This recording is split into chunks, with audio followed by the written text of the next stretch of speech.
Hey guys, here's the next YouTube video. Say hi. Hi. Yeah, we're gonna be reacting to a video. Yeah. So yeah, we already. Oh, certainly. So yeah, well, we're just gonna be we're gonna be reacting to this video. We definitely didn't watch any. This is completely blind. This is our first reactions. Ah, the sound of shaking animal intestines. What? I mean, strings, which are traditionally made out of catgut.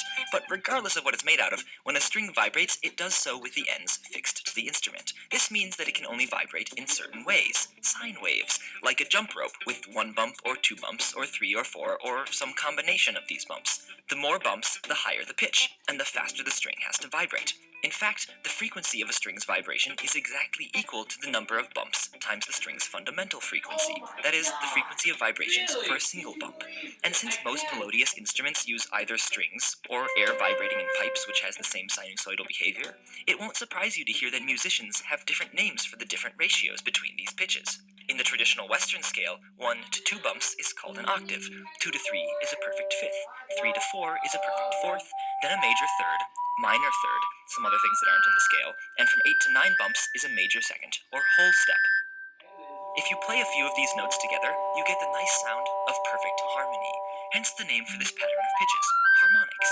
In fact, a sound that matches one of the harmonics of a string can cause that string to start vibrating on its own with a resonant ringing sound. And a bugle playing taps uses only the notes in a single series of harmonics, which is part of why the melody of taps rings out so purely, and why you can play taps with the harmonics of a single guitar string.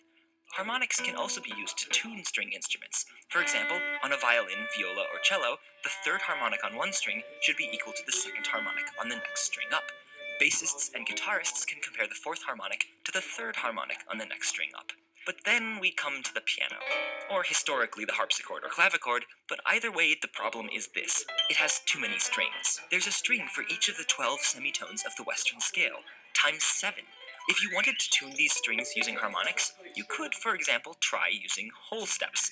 That is, you could compare the 9th harmonic on one key to the 8th harmonic 2 keys up, which works fine for the first few keys.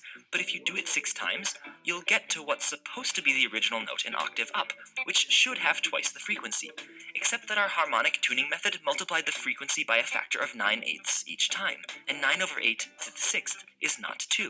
It's 2.0272865295541, etc.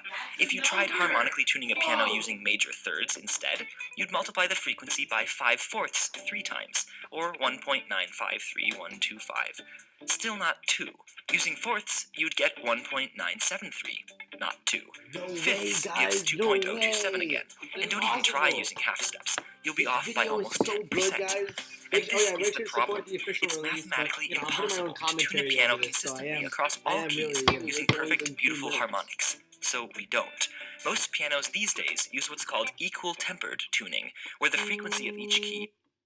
You can download this audiobook or a free audiobook of your choice at audible.com/minutephysics. And I'd like to thank Audible for helping me continue to make these videos. Make sure to like and subscribe and hit the bell. And make sure to recommend what our next reaction. React our next reaction. We put a lot of effort into these, so we really want to put out better content for you guys. Yeah. Alright, yeah, see. Alright, well, see ya. Yeah, see, I'm off to editing this video. We'll edit it out in post. Yeah. We never uploaded part 1. Yeah, I know.